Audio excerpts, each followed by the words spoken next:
നമസ്തേ, അനൂപ് പെരുമ്പാവൂർ. പ്രകൃതിയിൽ നിന്ന് കിട്ടുന്ന ഭക്ഷണ പദാർത്ഥങ്ങളിൽ ഏറ്റവും അമൂല്യമായിട്ടുള്ള ഒന്നാണ് തേൻ എന്ന് പറയുന്നത്. അത് ഏതൊക്കെ രീതിയിൽ കഴിക്കാം, നമുക്ക് ഏറ്റവും കൂടുതൽ ഗുണം കിട്ടുന്നത് എങ്ങനെയാണ്, ഇങ്ങനെയുള്ള കാര്യങ്ങളെക്കുറിച്ചിട്ടാണ് ഈ ഒരു വീഡിയോയിൽ സൂചിപ്പിക്കുന്നത്. നമുക്ക് തേൻ സാധാരണ രീതിയിൽ എല്ലാവരും കഴിക്കുന്ന ഒരു രീതി, എല്ലാവർക്കും കഴിക്കാൻ ഇഷ്ടമുള്ള രീതി എന്ന് പറഞ്ഞാൽ തേൻ നമ്മൾ കയ്യിലൊഴിച്ച് നക്കി കഴിക്കുക എന്നുള്ളതാണ് അതിൻ്റെ ഒരു പ്രധാനപ്പെട്ട ഒരു രീതി. സാധാരണ നമ്മൾ കോമ്പ് ഹണിയൊക്കെ എടുക്കുന്ന സമയത്ത് ചില ആളുകൾ അങ്ങനെ തന്നെ ആ കോമ്പ് അങ്ങനെ തന്നെ വായിലേക്കിട്ട് പെട്ടെന്ന് തേൻ വിഴുങ്ങുന്ന സംഭവങ്ങളൊക്കെ കാണാറുണ്ട്. അപ്പോൾ ചില സമയങ്ങളിൽ അങ്ങനെയൊക്കെ ചെയ്യുന്ന സമയത്ത് ഒരു പ്രധാനപ്പെട്ട ഒരു പ്രശ്നം എന്ന് പറയുകയാണെങ്കിൽ തേൻ തൊണ്ടയിൽ കെട്ടാറുണ്ട് കേട്ടോ. അപ്പോൾ അത് വളരെ പ്രധാന ഒരു പ്രശ്നമാണ്.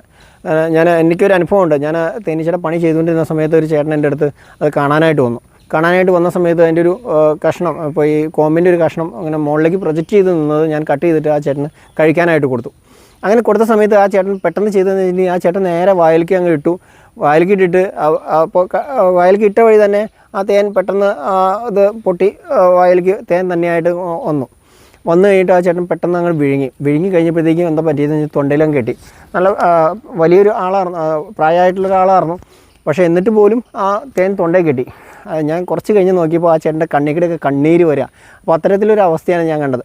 അപ്പോൾ പ്രധാനപ്പെട്ട ഒരു കാര്യം, പ്രത്യേകിച്ച് കുട്ടികൾക്ക് കൊടുക്കുന്ന സമയത്ത് തേൻ വായിലേക്ക് ഒഴിച്ച് കഴിക്കാനായിട്ട് കൊടുക്കരുത് ഒരു കാരണവശാലും. ഗ്ലാസ്സിലോ അല്ലെങ്കിൽ അങ്ങനെയൊന്നും കൊടുക്കരുത്. അങ്ങനെ കൊടുത്തു കഴിഞ്ഞിട്ടുണ്ടെങ്കിൽ ശ്വാസം കിട്ടാതെ തൊണ്ടയിൽ കെട്ടി കഴിഞ്ഞിട്ടുണ്ടെങ്കിൽ ഒരുപാട് പ്രശ്നങ്ങളുണ്ടാവും. അപ്പോൾ തേൻ എപ്പോഴും കഴിക്കേണ്ടത് നക്കി കഴിക്കുക എന്നുള്ളതാണ് പ്രധാനപ്പെട്ട ഒരു കാര്യം. അല്ലാതെ പെട്ടെന്ന് ഒഴിച്ച് അതിലേക്ക് നമ്മൾ ഒഴിച്ച് അങ്ങനെ തന്നെ വിഴുങ്ങാനായിട്ട് ഒരു കാരണവശാലും ശ്രമിക്കരുത്. അപ്പോൾ അതൊരു പ്രധാനപ്പെട്ട കാര്യമാണ്. തേൻ നമുക്ക് ഏതൊക്കെ രീതിയിൽ കഴിക്കാം. തേൻ നമുക്ക് ചുമ്മാ കയ്യിൽ ഒഴിച്ചിട്ട് നക്കി കഴിക്കാം. സാധാരണ അങ്ങനെ നാരങ്ങ വെള്ളത്തിലൊക്കെ മിക്സ് ചെയ്തിട്ട് കഴിക്കാറുണ്ട് മധുരത്തിന് വേണ്ടിയിട്ട്. അതുപോലെ നമുക്ക് വെറുതെ വെള്ളത്തിൽ കലക്കിയിട്ട് കഴിക്കാം. അപ്പോൾ എപ്പോഴും ഗുണം കിട്ടുന്നത് എപ്പോഴും വെള്ളത്തിൽ കലക്കി കഴിക്കുന്നതാണ് നമുക്ക് എപ്പോഴും ശരീരത്തിന് എപ്പോഴും എനർജി കിട്ടുന്നത്, ഏറ്റവും കൂടുതൽ എനർജി കിട്ടുന്നത്. അപ്പോൾ അതുകൊണ്ട് തന്നെ തേൻ ആ തരത്തിൽ കഴിക്കുന്നതാണ് ഏറ്റവും നല്ലത്. പ്രത്യേകിച്ച് നമ്മൾ തേൻ തന്നെ കഴിക്കുന്ന സമയത്ത് കോൺസ്റ്റിപ്പേഷനൊക്കെ ഉണ്ടാകാനുള്ള സാധ്യതകളൊക്കെ വളരെയധികം കൂടുതലുണ്ടെന്നാണ് പറയുന്നത്. അങ്ങനെയുള്ള സാധ്യതകൾ ഉള്ളതുകൊണ്ട് തന്നെ തേൻ വെള്ളത്തിൽ കലക്കി കഴിക്കുന്നതാണ് ഏറ്റവും ഉത്തമം എന്ന് പറയുന്നത്. അതുപോലെ തന്നെ നമ്മൾ പല രീതിയിലും ഉപയോഗിക്കാറുണ്ട്. അപ്പോൾ ദോശ ഉണ്ടാക്കി കഴിയുമ്പോൾ ദോശയിലൊക്കെ ഇപ്പോൾ ചമ്മന്തിക്ക് പകരമായിട്ട് തേൻ ഒഴിച്ച് കഴിക്കാറുണ്ട്. ഇഡ്ഡലിക്ക്, ഇടിയപ്പത്തിന്, ഇങ്ങനെ പുട്ടിന് ഒക്കെ നമ്മൾ തേൻ ഒഴിച്ച് കഴിക്കാറുണ്ട്. അപ്പോൾ പലപ്പോഴും അങ്ങനെയൊക്കെ പെട്ടെന്ന് ഒരു കറിയൊന്നും ഇല്ലെങ്കിലും നമുക്ക് പെട്ടെന്ന് എടുത്ത് കഴിക്കാൻ ഏറ്റവും എളുപ്പവും അതുപോലെ തന്നെ എനർജിയും കിട്ടുന്നതുമാണ്. അപ്പോൾ അതുകൊണ്ട് തന്നെ അത്തരത്തിലൊക്കെ നമ്മൾ കഴിക്കാറുണ്ട്. അതുപോലെ തേൻ കൊണ്ട് പല പ്രൊഡക്റ്റുകളും ഉണ്ടാക്കാറുണ്ട്. ഇപ്പോൾ ഐസ് ടീ പോലുള്ള സാധനങ്ങൾ, അതുപോലെ തേൻ നാരങ്ങ വെള്ളം, ഫ്രൂട്ട് സാലഡായിട്ട് നമ്മൾ ഹണി ഫ്രൂട്ട് സാലഡായിട്ട് നമുക്ക് ഉണ്ടാക്കാൻ പറ്റും. അതുപോലെ തന്നെ ജാമിന് പകരമായിട്ട് നമുക്ക് ഇത് ഉപയോഗിക്കാൻ പറ്റും. അങ്ങനെ പലതരത്തിൽ ഇതിന് യൂസ് ഉണ്ട്. അതുപോലെ തന്നെ നമുക്ക് ചില പ്രൊഡക്റ്റുകൾ തേൻ ചേർത്ത് നമുക്ക് ഉണ്ടാക്കാം. പ്രത്യേകിച്ച് നോക്കേണ്ട കാര്യം എന്ന് പറഞ്ഞിട്ടുണ്ടെങ്കിൽ നമ്മൾ തേൻ ഒഴിച്ച് തിളപ്പിക്കുകയൊന്നും ചെയ്യരുത്. അപ്പോൾ അത്ര ചൂടാക്കാൻ പാടില്ല. 60 ഡിഗ്രിക്ക് മീതെ ടെമ്പറേച്ചർ വന്നു കഴിഞ്ഞിട്ടുണ്ടെങ്കിൽ തേൻ്റെ ക്വാളിറ്റി പോകുന്നതാണ് പറയുന്നത്. അപ്പോൾ അങ്ങനെയുള്ള കാര്യങ്ങൾ ശ്രദ്ധിക്കുക എന്നുള്ളതാണ്. ഐസ് ടീ ഉണ്ടാക്കുന്ന സമയത്ത്, ഇപ്പോൾ ഹണി ഐസ് ടീ ഉണ്ടാക്കുന്ന സമയത്ത് നമ്മൾ ചെയ്യുന്ന ചായയൊക്കെ ഉണ്ടാക്കിയതിന് ശേഷം അതൊന്ന് ചൂടാറിയതിന് ശേഷമാണ് അതിനകത്തേക്ക് തേൻ ഒഴിക്കാവൂ. അപ്പോൾ അങ്ങനെയുള്ള കാര്യങ്ങളൊക്കെ ശ്രദ്ധിച്ചാൽ മതി. വേറെ പ്രശ്നങ്ങളൊന്നുമില്ല. ചൂടാക്കുന്ന സാധനങ്ങളാണെങ്കിൽ അതൊന്ന് ചൂടാറിയതിന് ശേഷം തേൻ ഒഴിക്കുക എന്നുള്ളതാണ് അതിനകത്ത് പ്രധാനമായിട്ട് ചെയ്യേണ്ട ഒരു കാര്യം. തേൻ കൊണ്ട് പല ഉൽപ്പന്നങ്ങളും നമുക്ക് ഉണ്ടാക്കാനായിട്ട് പറ്റും. അപ്പോൾ അതുപോലെ തന്നെ നമുക്കിപ്പോൾ നെല്ലിക്ക തേൻ പോലുള്ള സാധനങ്ങൾ, ഇപ്പോൾ നിങ്ങൾക്ക് നെല്ലിക്ക തേൻ എന്ന് പറഞ്ഞ് കിട്ടുന്ന ഒരു പ്രൊഡക്റ്റ് ഏറ്റവും വലിയ തട്ടിപ്പാണ് കേട്ടോ ഞാൻ പറയുകയാണെങ്കിൽ. കാരണം ഒരു സംശയം വിചാരിക്കേണ്ട, തേനിൽ നെല്ലിക്ക ഇട്ട് വെച്ചിട്ടുണ്ടെങ്കിൽ ഒരു 40 ദിവസം കഴിയുമ്പോഴത്തേക്കും നെല്ലിക്ക ചുങ്ങി അതിൻ്റെ സത്ത് മുഴുവൻ തേൻ വലിച്ചിട്ടുണ്ടാവും. ഇതിനകത്ത് നെല്ലിക്കയിൽ ഒരു കണ്ടൻറ്റും ഉണ്ടാവില്ല. നമുക്ക് ആ നെല്ലിക്ക തിന്നാൻ പോലും പറ്റില്ല. നിങ്ങൾ എടുത്ത് തിന്ന് നോക്കിയാൽ നിങ്ങൾക്കറിയാം. അതാണ് നെല്ലിക്ക തേനിലിട്ടാനുള്ള ഒരു അനുഭവം. അപ്പോൾ തേൻ നെല്ലിക്ക എന്ന് പറയുന്നത് ഒരു തട്ടിപ്പ് തന്നെയാണ്, ഒരു സംശയം അതിനകത്തില്ല.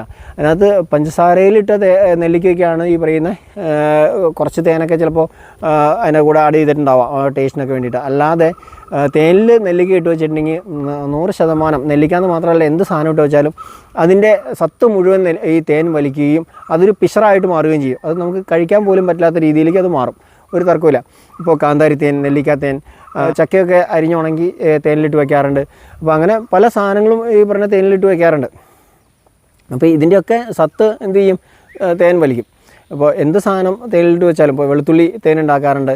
അപ്പോൾ വെളുത്തുള്ളിയുടെ ഗുണങ്ങൾ കിട്ടാൻ വേണ്ടിയിട്ടാണ് അത് ചെയ്യുന്നത്. അപ്പോൾ നമുക്ക് വെളുത്തുള്ളി ഇപ്പോൾ കൂടുതൽ അങ്ങനെ കഴിക്കാൻ പറ്റുമോ? അങ്ങനെ വരുമ്പോൾ എന്ത് ചെയ്യും, ആ തേനിലിട്ട് വെച്ചിരുന്നിട്ട് ആ തേൻ കഴിച്ച് കഴിഞ്ഞിട്ടുണ്ടെങ്കിൽ ആ വെളുത്തുള്ളിയുടെ ഗുണം കിട്ടും.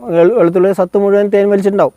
അപ്പോൾ അങ്ങനെയൊക്കെ തേൻ യൂസ് ചെയ്യാറുണ്ട്. അപ്പോൾ പലതരത്തിൽ തേൻ്റെ ഒരുപാട് ഉപയോഗങ്ങൾ അതിനകത്ത് വരുന്നുണ്ട്. അപ്പോൾ നമുക്ക് കുറേ യൂട്യൂബിലൊക്കെ നോക്കി കഴിഞ്ഞാൽ നമുക്കത് കുറേയൊക്കെ നമുക്ക് കിട്ടും. അപ്പോൾ അതുപോലെ ഒരുപാട് പ്രൊഡക്റ്റുകൾ ഇതുകൊണ്ട് ഉണ്ടാക്കുന്നുണ്ട്.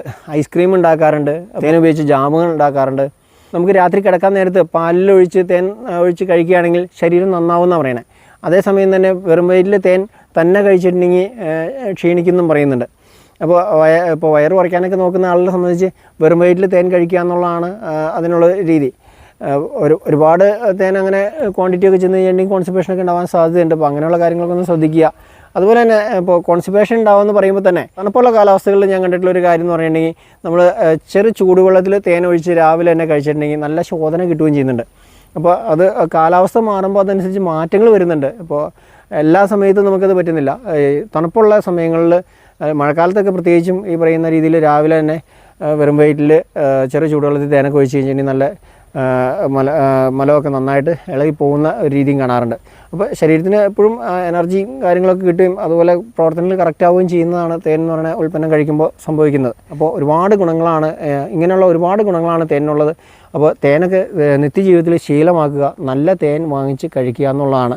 അതിനുള്ള ഒരു വിലയാണ് തേനിന് വരുന്നത്. നമ്മൾ മറ്റ് സാധനങ്ങൾ വാങ്ങിക്കുന്ന ആ ഒരു വിലയൊക്കെ താരതമ്യം ചെയ്യുമ്പോൾ നമുക്ക് 1 കിലോ തേൻ വാങ്ങിക്കാൻ അതിനുള്ള പൈസ വരുന്നുള്ളൂ, ചെറിയ തുക മാത്രമേ വരുന്നുള്ളൂ. നിത്യജീവിതത്തിൽ ശീലമാക്കുക, നിത്യം ഉപയോഗിക്കുക, നമുക്ക് നല്ല ആരോഗ്യമൊക്കെ ഉണ്ടാവും. തേനും മഞ്ഞളും കുറച്ചു നേരം മിക്സ് ചെയ്ത് വെച്ചതിന് ശേഷം അത് കഴിക്കുകയാണെങ്കിൽ ആന്റിബയോട്ടിക്കിന്റെ എഫക്റ്റ് കിട്ടുമെന്നാണ് പറയുന്നത്. പിന്നെ അതിന്റെ കൂടെ കുറച്ച് ചെറുനാരങ്ങ നീര് കൂടി ചേർത്തും ഞങ്ങൾ കഴിക്കാറുണ്ട്. Okay, thank you.